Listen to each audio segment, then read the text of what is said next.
बंगाल की खाड़ी में साइक्लोन का खतरा एक बार फिर से मंडराने लगा है। यह साइक्लोन कब बनेगा, किन किन इलाकों को प्रभावित करेगा, इन सब पर बातचीत करने के लिए हमारे साथ मौसम विभाग के महानिदेशक डॉक्टर महापात्रा जी हैं। आइए उन्हीं से बात करते हैं। सर, इस समय क्या स्थिति है और जो साइक्लोन बनेगा किन किन इलाकों को प्रभावित करेगा? आज के हमारा जो वेदर एनालिसिस है इसके हिसाब से एक low pressure area north Andaman sea और इसके आसपास के इलाके के ऊपर अभी केंद्रीभूत है और ये धीरे धीरे पश्चिम उत्तर पश्चिम दिशा में गति करते हुए east central bay of Bengal पे 22 तारीख तक एक डिप्रेशन फॉर्मेशन हो सकता है। फिर वही दिशा में गति करते हुए 23 तारीख को डीप डिप्रेशन और 24 तारीख को ये इसका दिशा में परिवर्तन होगा।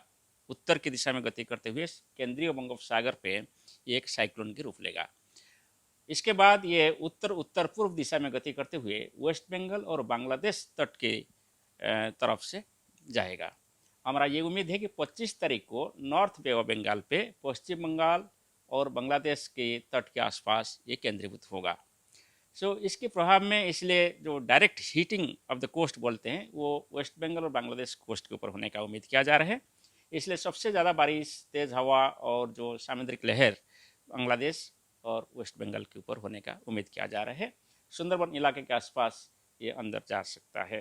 ये हमारा प्रारंभिक सूचना है अभी, मगर हम इसको अपडेट करेंगे हर दिन। अभी तो लो प्रेशर एरिया है, जब डिप्रेशन बन जाएगा तो फ्रीक्वेंट बुलेटिन होगा और इसका जो गतिपथ की जो पूर्वानुमान है उसको दिया जाएगा और तीव्रता कितना होगा इसका भी पूर्वानुमान दिया जाएगा।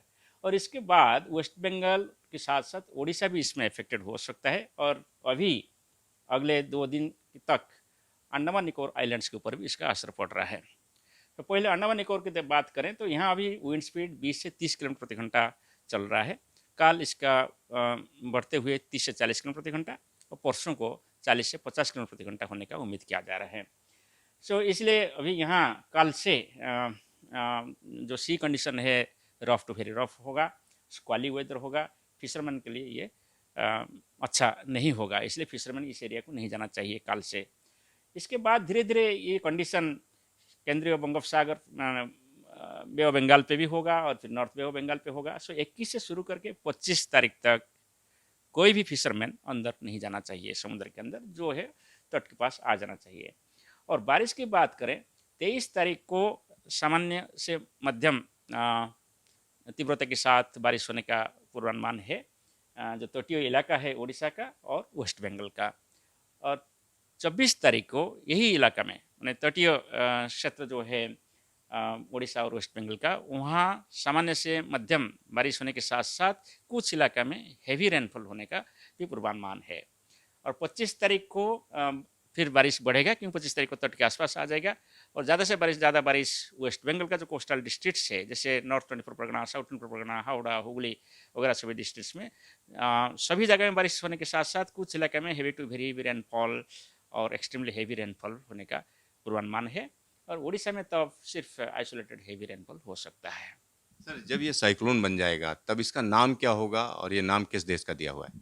हाँ, जब ये साइक्लोन बनेगा तो इसका नाम सितरंग होगा और ये थाईलैंड का दिया हुआ नाम है। सर, इस सीजन का ये एक तरीके से पहला साइक्लोन है। तो इस बार अगर हम बात करें तो समंदर की क्या स्थिति है? दूसरी चीज़ ये है कि इस बार जो वेदर देखा जा रहा है वो कहीं न कहीं बड़ी देर तक मानसून रहा और उसके बाद ये तुरंत ही साइक्लोन आ गया। और इसी के साथ एक और जुड़ा हुआ सवाल है कि जिस दिन ये हिट कर रहा है उस दिन सोलर इक्लिप्स भी है। तो सोलर इक्लिप्स से कोई फ़र्क पड़ेगा?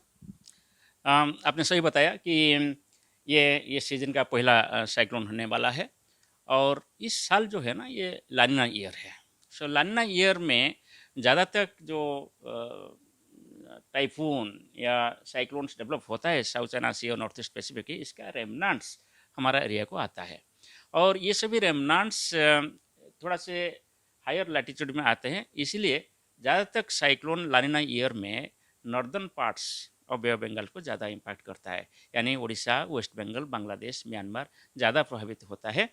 जबकि एलिनो ईयर में साउथ आंध्र प्रदेश, तमिलनाडु, श्रीलंका ज़्यादा प्रभावित होता है। ये जो साइक्लोन आ रहे हैं जैसे भी दिखाई जा रहा है कि इसका प्रभाव उत्तर भाग में ज़्यादा ही देखने को मिलेगा, जैसे coastal Orissa, west Bengal, Bangladesh, north eastern states में कुछ बारिश भी हो सकता है इसकी वजह से।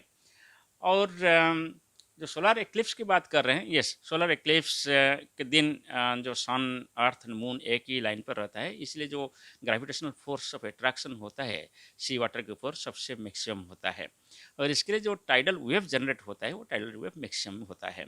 सो जैसे 25 हो क्या 26 हो कि 24 हो, जो अमावस्या के आसपास दिन है, उस दिन में ये सभी एरिया में ज़्यादा टाइडल वेव हो सकता है और होना ही है एज पर ग्रेविटेशनल फोर्सेस।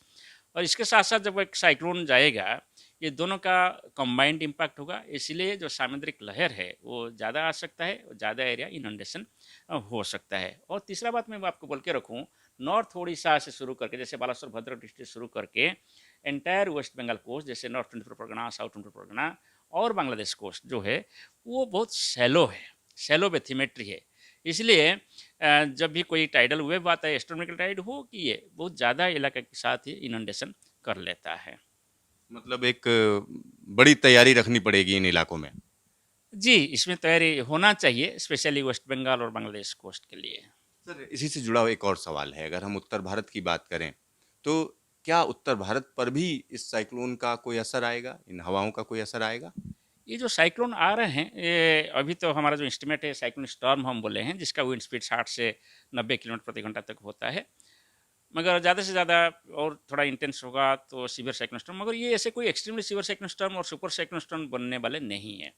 सो जब कोई वेरी इंटेंस साइक्लोन स्टॉर्म बनता है, तब ये नेबरहुड का जो एटमॉस्फेरिक कंडीशन है उसको प्रभावित करता है।